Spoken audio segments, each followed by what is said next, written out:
So Date with Allbrands.com.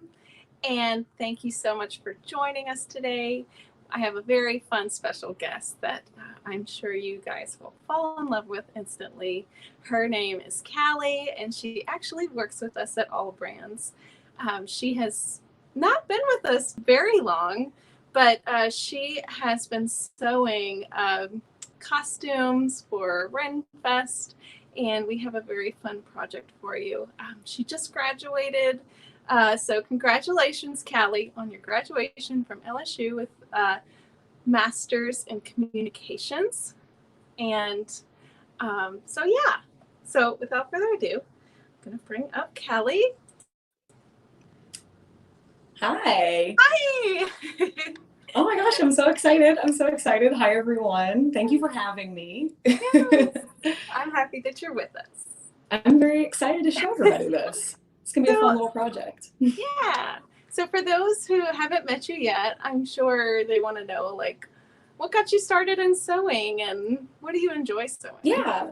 So I think it was about 3 or so years ago now, I went to the Renaissance Fair for the first time. Which is funny because I can't believe I'd never been before, but I went with a group of friends and I immediately was struck at just how immersive the environment is. If you've never been to a Renaissance fair, it is incredibly fun, but they have actors who are dressed up in period costume and they interact with you. Yeah, there's lots of mead. Yes, lots of mead. But it's lots great. Of mead. Turkey legs for days. Oh, look, we're getting Yeah. a shout out already. Anne says, "Hey from Arkansas." Ooh, oh my hi, gosh, Anne. thank you for watching. And hi, Kalli. Oh Hi, my Anne. But yeah, so I mean, the Renaissance Fair environment is extremely, it's just so fun, and it's not something that you get to see every day. So when Ren Fair time came the next year, I really, really wanted to make something. So now every year it's become kind of a tradition. My boyfriend has been going since he was a little kid. He would go every weekend, the weekend of his birthday. Does he dress up too? Yeah, and so now he takes me. I can't get my husband to dress up. Yeah, we've been kind of working together on some stuff. You know, I've been kind of fine-tuning my sewing skills to start making stuff for him. And I have just been cranking out stuff every year, trying really hard to find something that's both practical for, you know, when it's really hot or when it's really cold, and also being historical with it as well. Yeah. So Betty says, "Glad to see a young person interested in sewing." And Betty, you have no idea. Young people are sewing like crazy. I can confirm this. Oh my gosh. Yes. Cosplay is huge right now. I love costuming for cosplay. I went to one recently and I was Kiki's Delivery Service. Really? The Miyazaki movies. I love those. Awesome. Yeah, so I did that. I've done Ren Fair costumes, but you know my favorite thing about going to the Ren Fest, Kalli? What's your favorite thing? Yeah. Guess. I'm just kidding. No, don't guess. So it's like when you go, you get to see how things are made, like from the basics. Like you see the blacksmith's shop. It's just totally transporting, like the glass blowing, and then all of the fiber artists that are in. They're incredible. We have so many customers that are into designing costumes, and not just for cosplay and Renfest, but also in Louisiana. And now in Texas, they're having Carnival and Mardi Gras, and they're making these beautiful, elaborate costumes. Yeah. So... yeah, so I noticed that you have that very popular machine in your studio that a lot of our costume designers, and not only that, Kalli, theater. Yes, theater that too. So we actually loan the machine that you have in your studio, the Juki TL2010Q, to the LSU Opera department to make the costumes for their performances each year. So. That's awesome. And they have amazing costumes, so I know they're going to good use. Yeah. So cool. Let's show a few more comments. Oh, Pamela, thank you so much for watching. I always recognize Pamela because she has the Kirsten doll. And you know, Pamela, the reason I learned how to sew was making my American Girl Kirsten dolls outfits whenever I was a little girl. So she said, checking in, my younger son makes costumes for his LARP. Ooh, LARP. Yeah. Is that Renaissance? So LARP stands for live action role play. That can involve a Renaissance time period. Some people have like Dungeons and Dragons groups where they actually will play out their campaign in person. And dress up as their characters, which is really, really fun. It's extremely creative. That sounds really cool. Yeah. I might start liking that. Hi, Carrie. Thanks for watching. And Carrie's going to be doing a live with us on Tuesday. Oh, that's great. So we're really excited about that. So I guess I'll let you kind of show everybody what you've made and how you do it. And yeah. All right. Okay, so I am going to be making a sort of Ren Fair style pocket. And so this is something that actually dates back closer to the 18th century. But I find that it is still something that will give off that very old school, that very Renaissance feel. So if you'll notice behind me, I have a dress form right here that has a pocket on it. And really all it is a little pouch that attaches, that's just attached onto a ribbon that ties around the waist. And that's it. So you can kind of see the little ribbon tie that I have back here. And so these are great if you don't want to carry around a purse, if you want to have a bit more of an authentic feel to your costume, or for whatever, wherever you're at. If you don't feel like carrying around a purse, these are kind of like your old school fanny packs. Yeah. Oh my God, that's hilarious. So that was my thoughts exactly. You don't want to like make this awesome costume and then carry around a big purse under your arm. That would if you really want to be immersed in it, I think that this sort of thing kind of takes your costume the extra mile, really. You know, they say the devil's in the details, and I find that little details like a pocket or something like that will really, really up your look 100%. Cool. All right, I'm gonna hop out again and let you show them. So I have another example here. This one is closer to the 18th century style. And if you are curious about like 18th century pockets and everything, there are a load of extant garments that you can find in different collections at different museums. Generally in the 18th century, there would be two, and they would be affixed to either side of the waist, and they could be accessed through slits in skirts. But this one we can wear outside or above the skirt. It doesn't really matter, especially with something like this that I embroidered. I'm not sure if you can see it too well, but I embroidered this by hand. I believe this was last summer. I actually made this on a car ride to Texas. Not the embroidery, but I hand sewed this entire pocket on a car ride. It was a very smooth ride. And Pamela, you're right. It was a very common dress item. I believe that the little rhyme was Lucy Locket lost her pocket, Kitty Fisher found it. When they're talking about pockets, they mean things like this. And this can hold anything. So moving on from my little examples here. Now, when you're making a pocket, you want to make sure of two different things. Actually, there are probably a few more things that go into it, but these are the two I think that are the most important.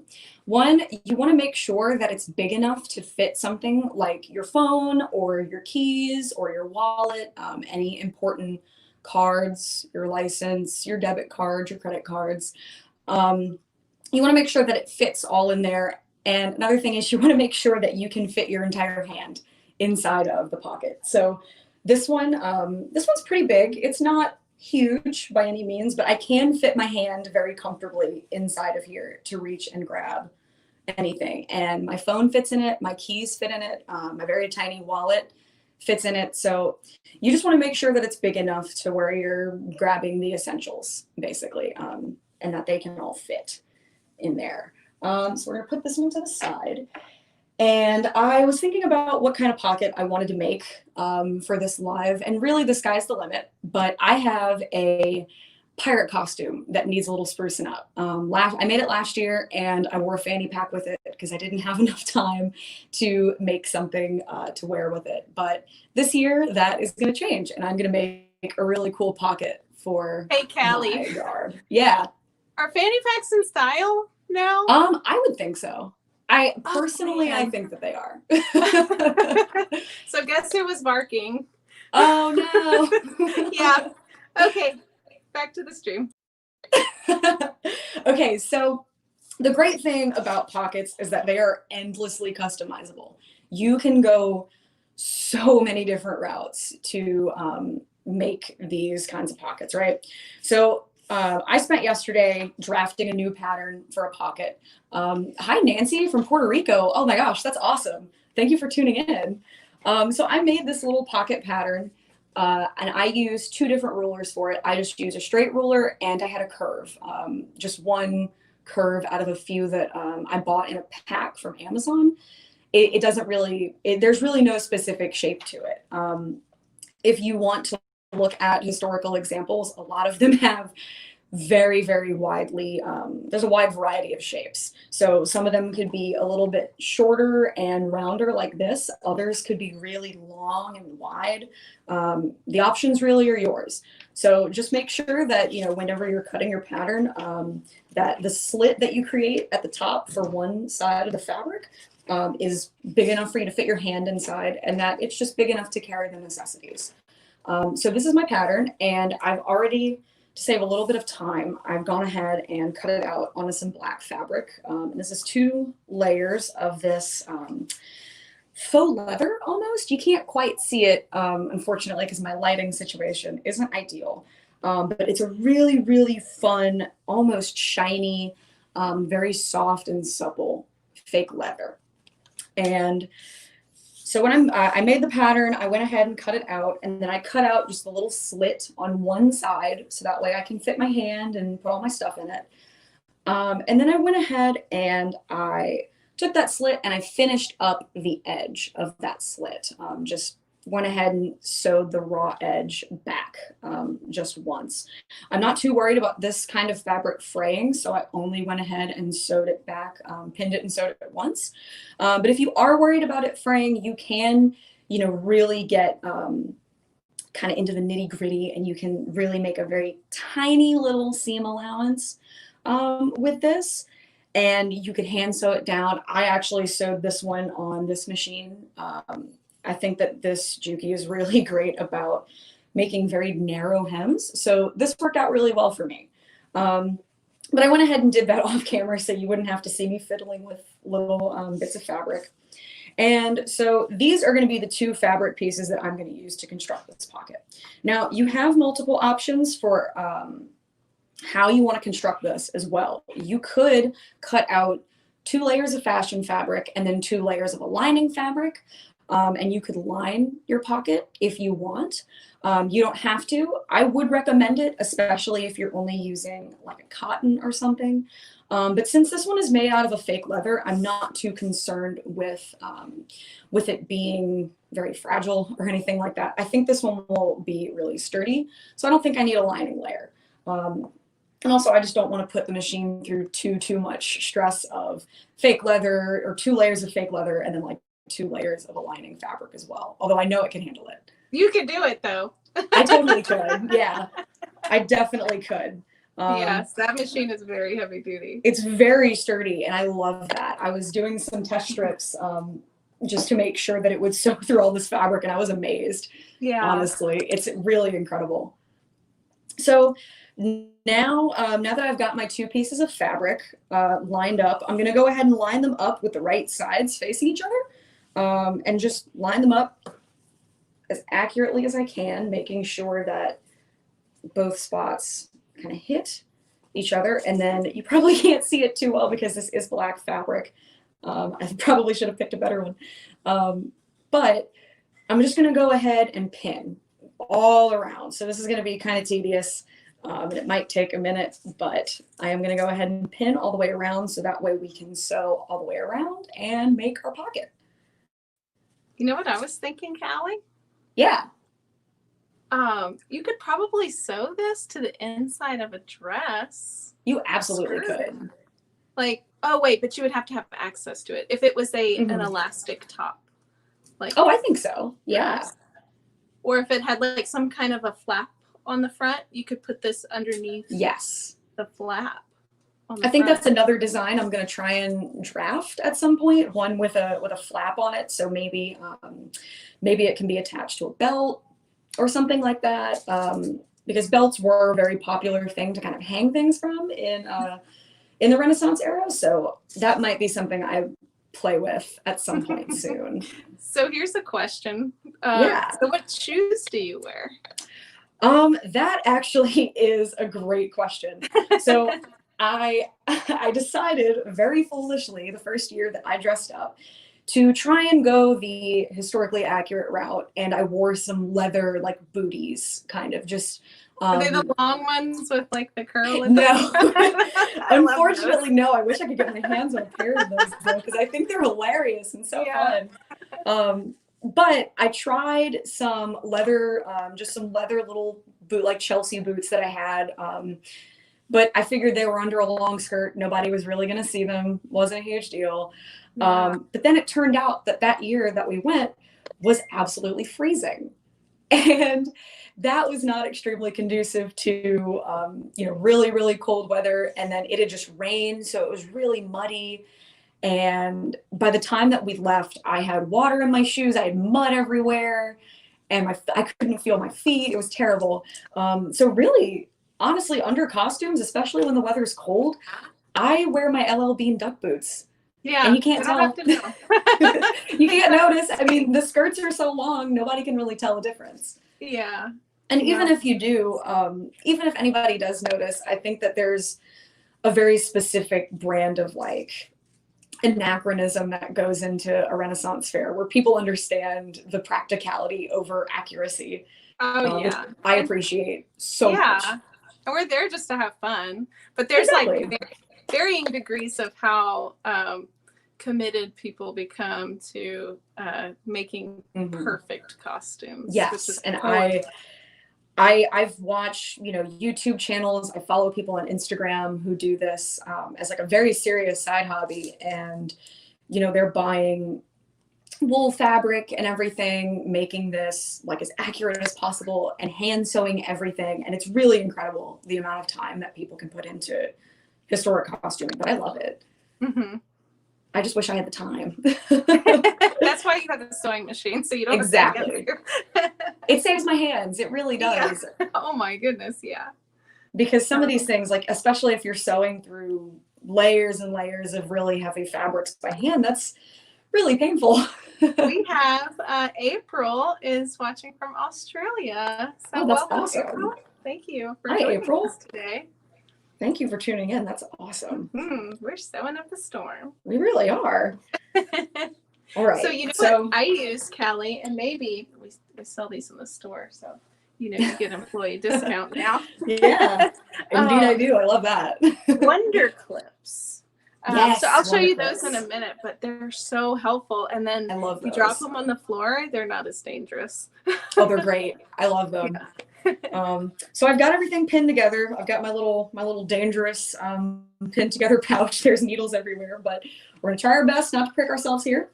And so what I'm gonna do now is I'm just going to sew about, this is also kind of really up to you. I'm gonna sew about 1/4 inch away from the edge of my fabric, and I'm just gonna sew all the way around. That's it. That is all I'm gonna do. And I love this machine because it is so incredibly quiet. And another lesson that I've learned the hard way is not to sew over your pins. So this is gonna be kind of a slow process, but it's definitely better for your machine that you don't. I've got an old Singer that I've really gummed up because I was very dumb when I started sewing and I sewed over my pins so much.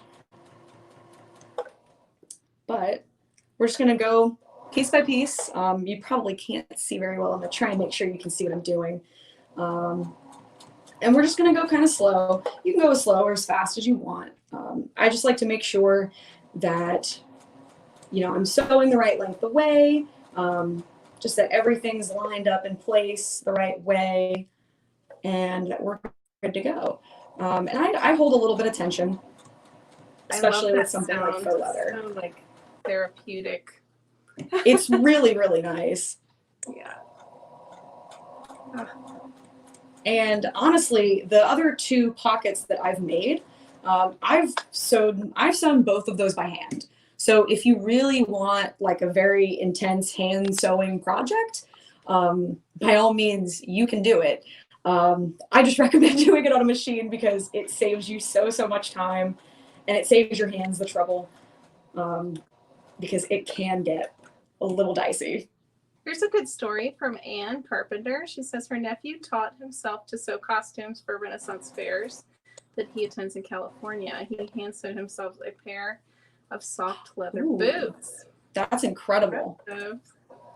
Yeah, it's amazing. But there are machines out there that can do it, and a lot of the costumers prefer this Juki. Yes, TL2010Q. there are.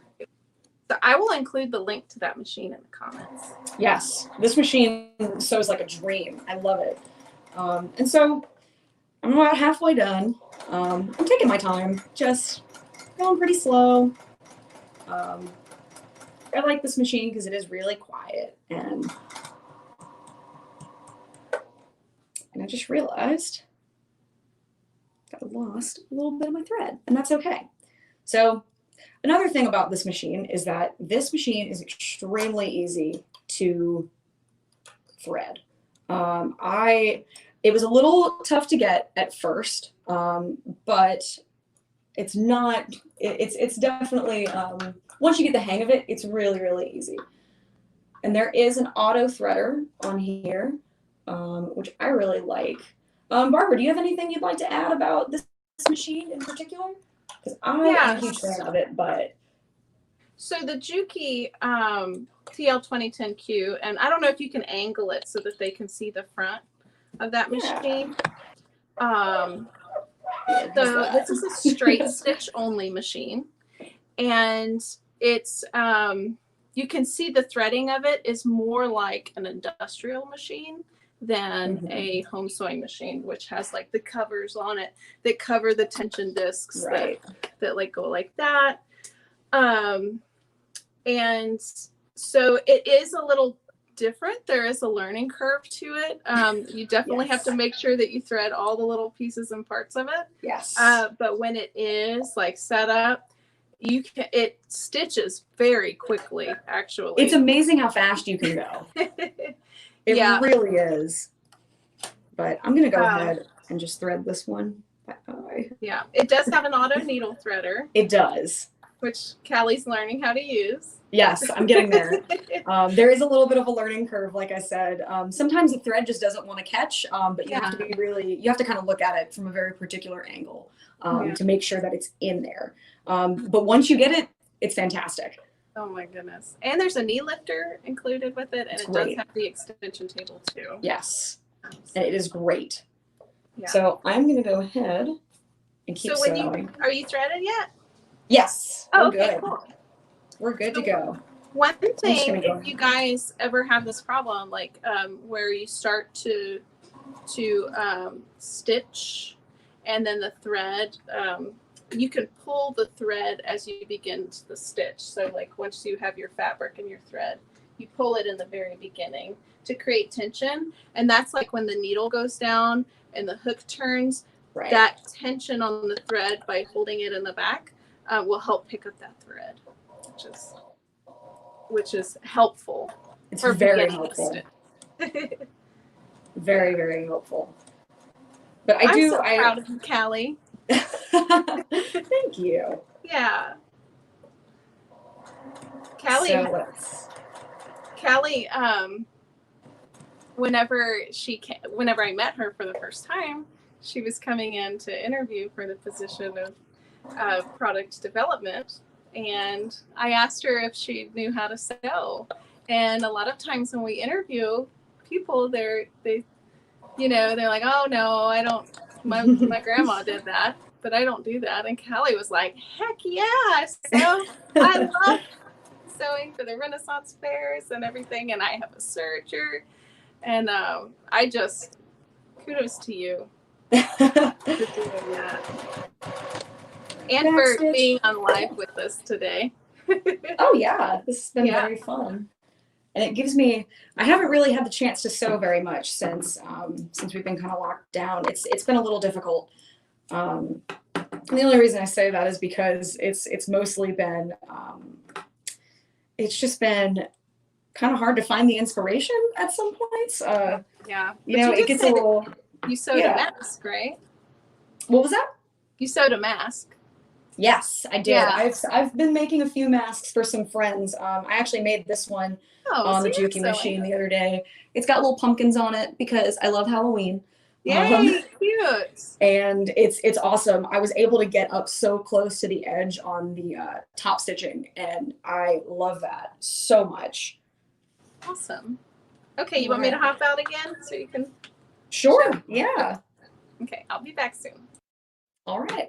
Okay, so I went ahead and I finished up all of the edges here. And like I said, you can't see very well because it's so dark. And I chose a very dark fabric, but so we're done sewing all of this up. Now, what I want to make sure that I do, obviously, I want to go ahead and clip these curves. Now, if you're not familiar, if you're tuning in, you're not too familiar with sewing curves. I'm not sure, but I will go ahead and just talk about it. You just want to go ahead and clip just a little bit before that seam, just so that the curves turn out a little bit smoother whenever you turn this right side out, basically. Hey, Kalli, I have something I'm only cool going to tell you about. A tiny bit. Have you ever used used pinking shears before? Turn here, but I think that should be good. All right, and you just want to make sure that you don't clip the seam. Obviously, that would be bad. But the great thing is you can just go ahead and stitch right over it. It's not a huge deal. Can you hear me? This is one of those very low-key sort of sewing projects that I love. So now, when you turn out your pouch, your little pocket, it should look a little something. And make sure all of these curves are clipped and good. Should look a little something like that. And we've got a pouch. Oh, Barbara, I don't think I can hear you. Sorry, all just a few technical difficulties, but we will get there. So this is the pocket. It's been turned out. We're good. You can see a little bit of that sheen from the fake leather, which is really great. I think this is going to be an awesome addition to a pirate costume because it's got a really cool texture. So there are a variety of things that you could do to sew this together. So for something like this one, I did what I just, I sewed it the way that I just showed you. I sewed right sides together and then turned it out and then put in a lining almost the same way, just had kind of the raw edges facing each other on the inside. Can you hear me now? I can. Oh, thank goodness. You remember how you taught me about the moon on my phone? Yeah. D&D. Well, I've gotten 3 calls since then, so I think that's what messed up my audio. Oh, yeah. But you know, a really good thing for those curves is pinking shears. Are you familiar with that? Yes, I think I have 2 sets. Yeah. I've got some of these, just the straight up little triangular, more angular ones, and then I picked some up on Amazon actually. But now that you work at Allbrands, no more Amazon. I know, no more Amazon for me. But I picked these up too. They're more scalloped, and these are actually great for 18th century costuming. Something that you'll notice a lot on 18th century costuming trim is that the ends of the trim they're scalloped. They're not finished. They're raw edges and they've just been pinked. So these are great for 18th century costuming if that's something that you want to branch out into. Yeah. Oh my gosh, I'm getting so inspired. Okay. I've been trying to do something 18th century for a long time, but they're so ornate and that's a lot of commitment. It's very scary. But one step at a time, we will get there. So like I said, you've got a few different options for how you want to sew this together. You could sew it right sides together and turn it out like I just did. For something a little bit more historically accurate, if that's what you're interested in, this one I made with 4 layers. So the 2 outside layers are linen, and the 2 inside layers, I believe, are just a cotton muslin that I had on hand. And so what I did was I pinned them all together, just sandwiched them all together. And these 2 were right side, the 2 top fashion layers were right sides facing out. And then I sewed them all together, left the raw edges out, trimmed them up, and then I finished them with a little bit of bias binding. I'm not sure if you can see that, but I made this one myself with a little bit of taffeta that I had bought. And that was something that was really common in the 18th century. And I think with something embroidered, if you choose to do that, I think it frames the design really well. I really, really like the embroidery. I really, really like the bias binding option. But I think for something like this, because it is such a flashy fake leather, I'm going to go ahead and leave them. I'm not going to put any sort of bias binding around the edge. So that's why I finished it the way I did. I just think it might detract a little bit from how shiny and cool this fabric is. So I'm going to leave it.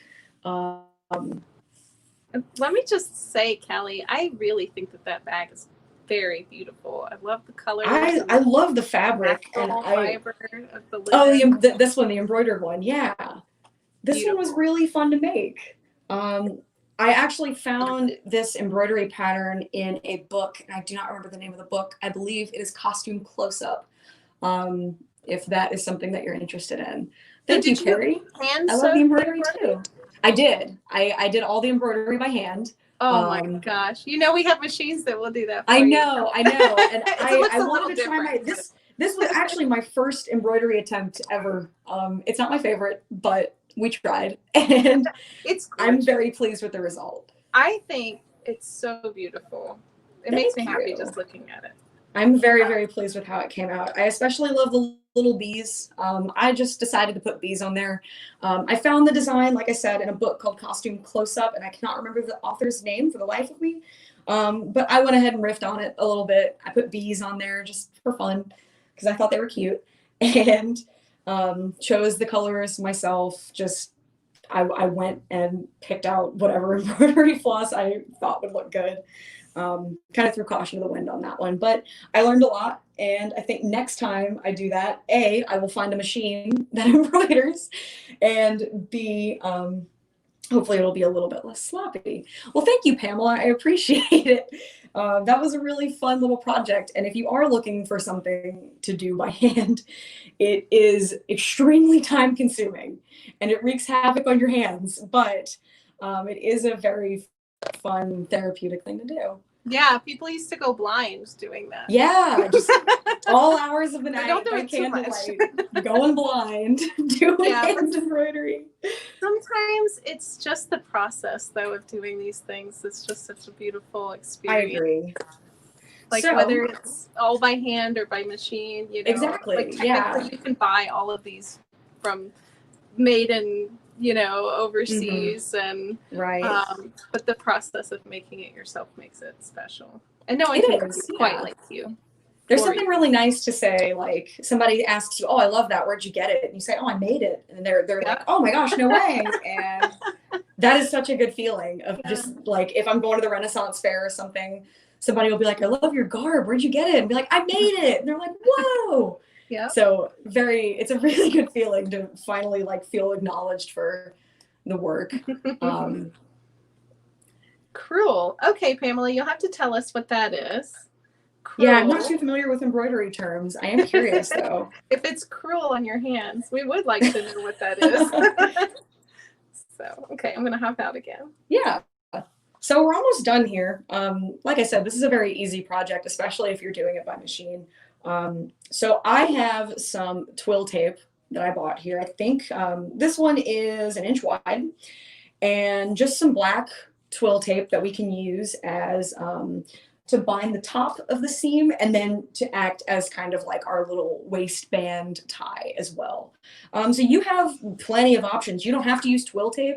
You could use a self-made bias binding and like sew it up like a ribbon. You could get ribbon, you could do twill tape. It's really, really up to you. If you wanted to do maybe a bit of a drawstring on the top, you could run like a little string through it as well instead of making the slit pocket option. It's really up to you. Cruel is cruel. It's the hand embroidery floral designs with wool and a sharp needle. Thank you, Pamela. Yes, thank you, Pamela. Oh my goodness, that sounds very time consuming. But okay, so here's what we're gonna do with our twill tape. So what we wanna do is make sure that we have enough to where it is wide enough to tie around our waist very comfortably. So you wanna have enough left over to where you can still make a nice little kind of ribbon, if you can see that very well. And I agree, Carrie, there is something really nice about being able just to look at something and be like, I made this, or somebody asking you, and then you say, oh my gosh, I made this, and they get really excited, and you get really excited. It's a whole thing. I love sewing my own stuff if it wasn't obvious. So we're gonna go ahead and make sure that we have enough twill tape that can wrap around our waist very comfortably. So I'm gonna go ahead and really, I'm just gonna eyeball this. This project is something where you don't have to get too technical with measurements, but I want to make sure that if I go ahead and stand up, I want to make sure that this is something I can wrap around my natural waist, and I want to make sure that it's something long enough that I can tie very comfortably. So I'm going to go ahead and snip this about here. I think that'll be good. And I do that too. I measure on myself a lot of like garment sewing. I know I'm the only one who's probably going to be wearing it, so I just leave it. I just measure on myself and call it a day. That's a good idea. So we've got our twill tape. We're good. So now what I want to do is I want to fold this in half, and I want to make sure that I get a center point measurement right here. Now I'm not going to be too exact about this, right? But I want to make sure that when I fold this in half, I can put this little center point on the center of the pocket. So just to be a little bit more accurate than I usually am, I am going to take this, fold it in half, and I'm going to put a little pin just right there in the center. I'm going to mark that.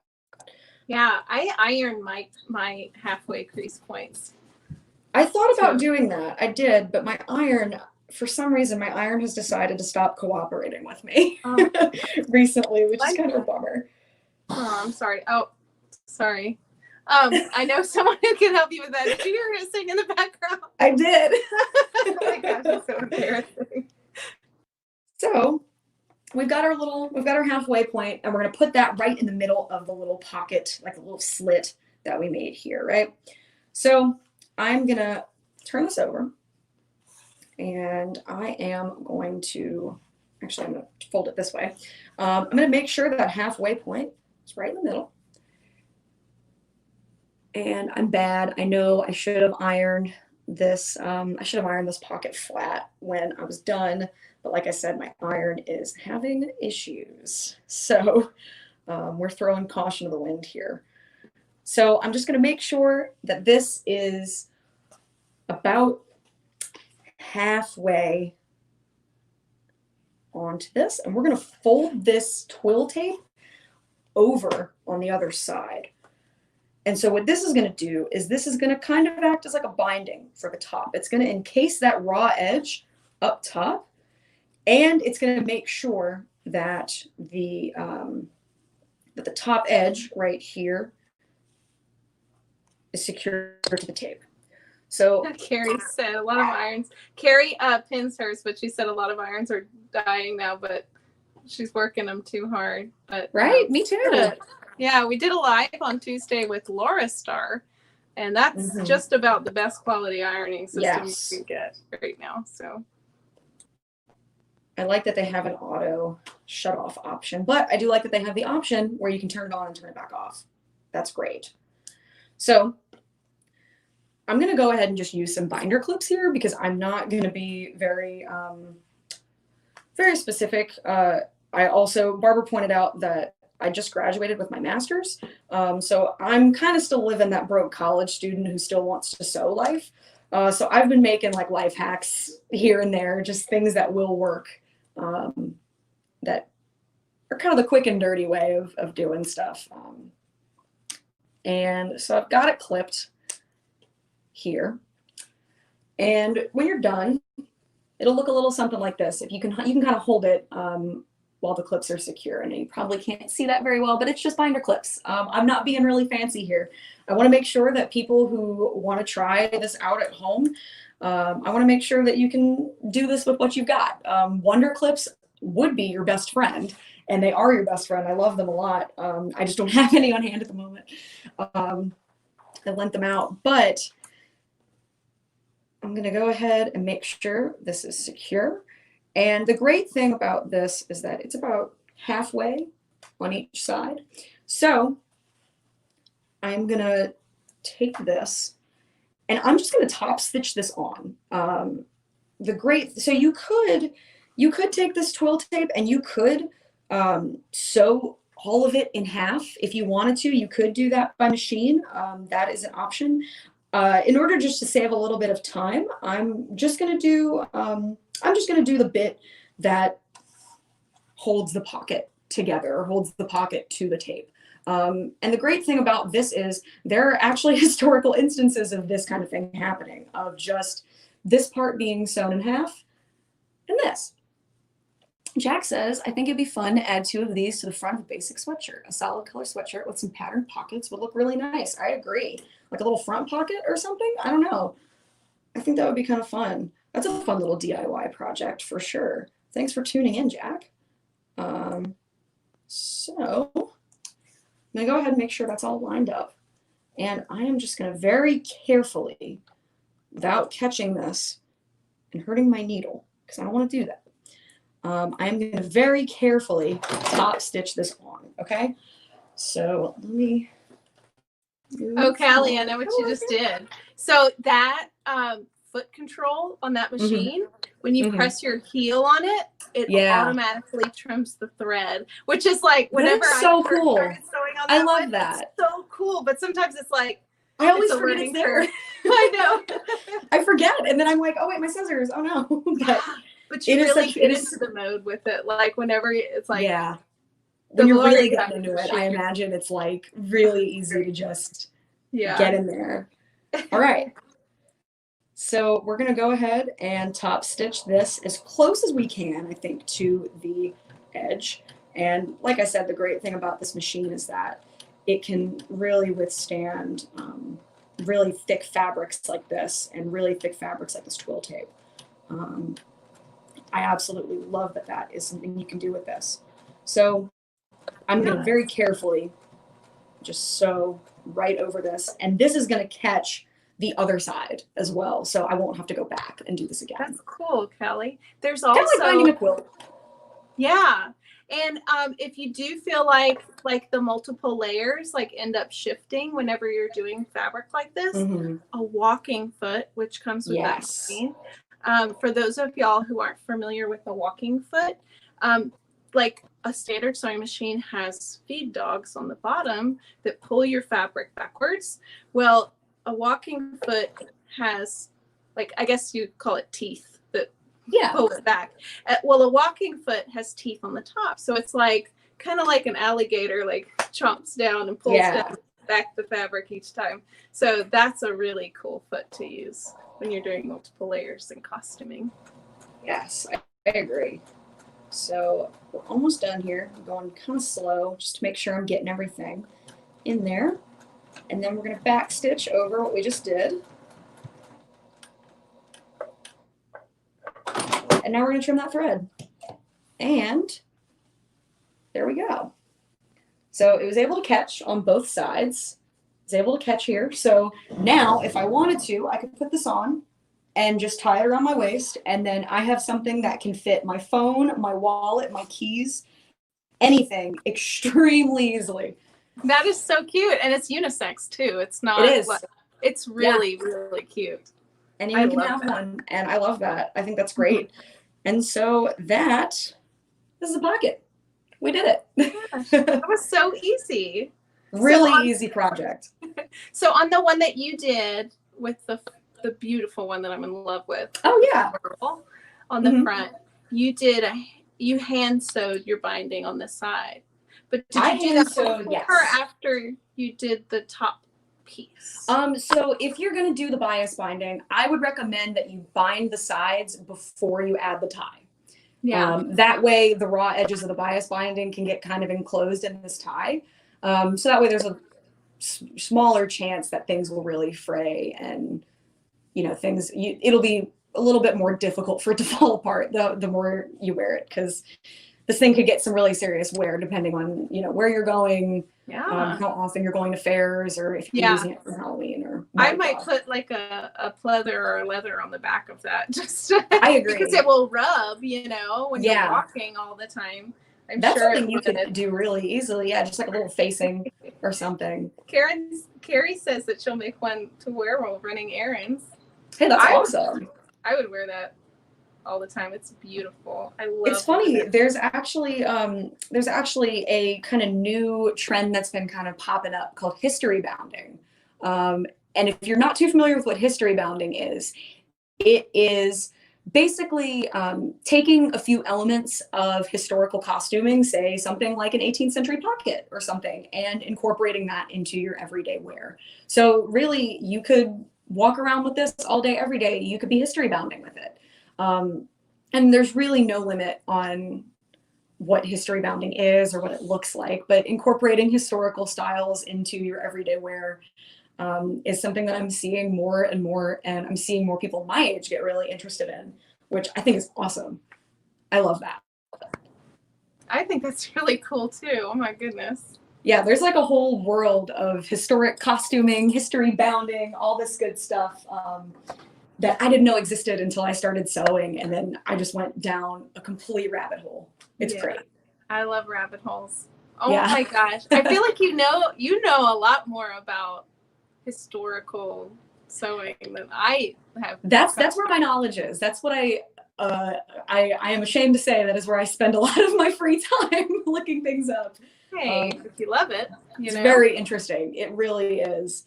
And you see a lot of things that, you learn a lot from people who aren't around anymore. You learn a lot from what they had to say or what their sort of philosophy around sewing or making clothes was. It's very interesting. Yeah. I love going to textile museums and seeing period. Yeah. Is there one around here? I did that in Europe. Well, no, I've only been to ones in Europe. I think I went to Italy. There was one in Florence that I went to, and oh my gosh, those dresses. It's incredible. I wish I could dress like that now, but people would think I'm crazy walking down the street. That would be history bounding. Why not? Why not? Your own life. I'm gonna start doing that now that we're quarantined. I'm gonna start, just taking walks in my Renaissance Fair garb. You only live once. Just for fun. Just why not? Oh my gosh. Oh, there's a Instagrammer. He doesn't know who I am, but I'm following him on Instagram. It's Father Knows Best, and he made a costume for his daughter, and it had a zipper in it, and it was the Cinderella, and there was the fairy godmother in the background, and she was waving the wand, and then the girl did the turn, and the whole costume unraveled into the new one. Oh, that's great! Yeah, that is cool. So yeah, awesome. I think that it's so cool. Oh look, we got a few more comments. Is there? Ooh, so there are a few. Jack is wondering if there are definitive texts on historical everyday wear, and there are a lot of different resources that I go to look up information about this. I believe I have one right here, actually. There is a book or a book series by a woman named Janet Arnold. She unfortunately passed away a while ago, but she made this book series called Patterns of Fashion, and I am in love with these books. If you're interested in kind of learning about how historical garments were constructed, this is kind of the place for you, because if you open up to any one of these pages, she has these very large gridded little pages of, I don't know if you can see that very well. Yeah, she has gridded pages of like flat patterns of extant garments that she went ahead and made herself. So she went to different museums and explored and looked around at all of these different garments, measured everything very meticulously, and was able to flat pattern it herself, and then talk about the possible construction methods. So there's these books. There's also Corsets and Crinolines by Nora Waugh. I believe that book came out in the 80s. If you have access to LSU's library, you can get that for free. You can download that yourself.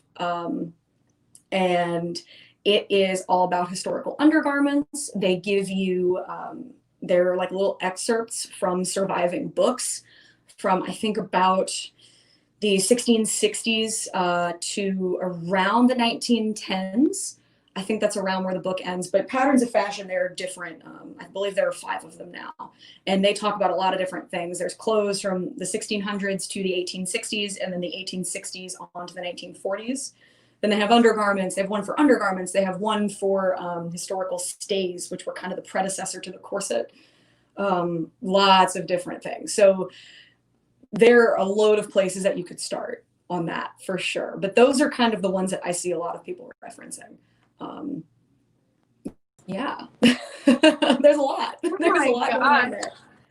Kalli, I am loving this live. We need to do this again sometime. I was just like, hey, we work together. You love the show. I love the show. Let's get together and have fun. This is so interesting. I'm a historical costuming info dump. So, that's like the thing. I will just kind of like just dump out information to anybody who asks. And the really cool thing is there are a lot of things that we still sell that that Allbrands has that you can still use for historical costuming for sure. So are there any let's answer Cheryl's. And Cheryl, thank you for watching. She actually was the winner of the Simply Applique with Becky Thompson. Oh, that's great. Nice. So yeah. Congrats, Cheryl. That's awesome. Yeah. So Cheryl, we're actually doing another giveaway this week for Laura Star Lift Red. So that we aired on Tuesday. So you like, share, and comment on that one, and maybe you'll get lucky twice. Who knows? Yeah, yeah, I agree. They're so awesome. This was fun. Thank you, Kalli. Oh, thank you, Carrie. I appreciate it. Thank you for tuning in. Yay. So where do you wear your like, have you ever been to any like Ren fairs that are like especially cool? Or I've been trying really, really hard to get to Texas for both of their fairs. They have the giant Texas Renaissance Fair. It's huge. Yes, it is huge. It's amazing. Magical. It's magical. It's transporting. I love the one in Louisiana too. But oh my gosh, the one in Texas is big. So there's Texas Renaissance Fair, and then I believe there's Sherwood Forest Renaissance Fair over in Texas as well. I've been meaning to go there as well too. Anne said, quite enlightening. Thank you, Anne. I'm glad you learned something. This is awesome. Oh yeah, congratulations, Cheryl. Have you gotten it yet? You gotta let us know. That's awesome. But yeah, those two I've been meaning to get out to as well. I'm not entirely sure. I actually did an entire project the spring semester of my first year of grad school about Renaissance fairs. I constructed an entire outfit, a very elaborate one at that, for this project, and it was like a performance. So that I incorporated the construction as like part of the performance. But there used to be the first Renaissance fair was the Renaissance Pleasure Fair out in California, and I believe that one's still going. I think it started in 1965, and it's been going since. So I really want to get out there to the original. Yeah, because that seems awesome. That is so cool. Oh my gosh, we need to do this again sometime. I know, right? I'm glad everybody liked it. This has been really fun. Oh my gosh. I mean, I'm so happy to even like from my sewing room to your sewing room. I think it's really a cool experience that we get to chill like this. Very cool. Very cool. I agree. Yeah. All right. Well, thank y'all so much for watching.